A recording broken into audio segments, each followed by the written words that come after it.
Ahojte, vítam vás pri ďalšom videu a dnes to bude recept na curry kuskus s kuracím mäsom a zeleninou.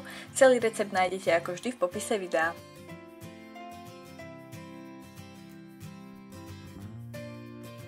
Takže potrebovať budete kuracie mäso, zeleninu podľa vlastného výberu, kuskus, olivový olej a nejaké koreniny.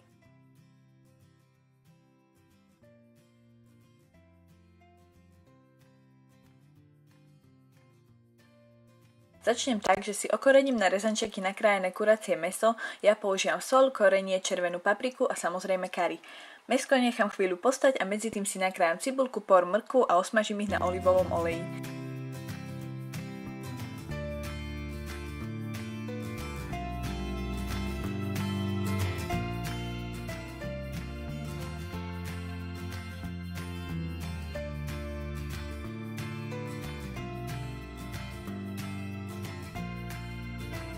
Potom pridám mäso a tiež ho jemne osmažím.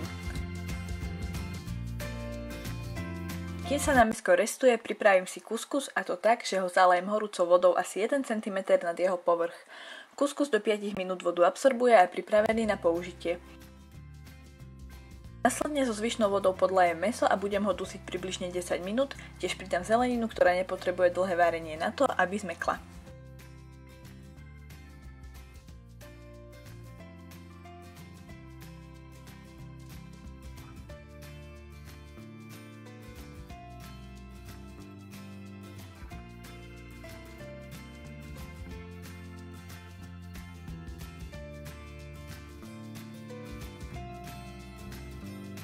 Keď sa voda odparí, mäsko je hotové a stačí k nemu už len primiešať kuskus a servírovať.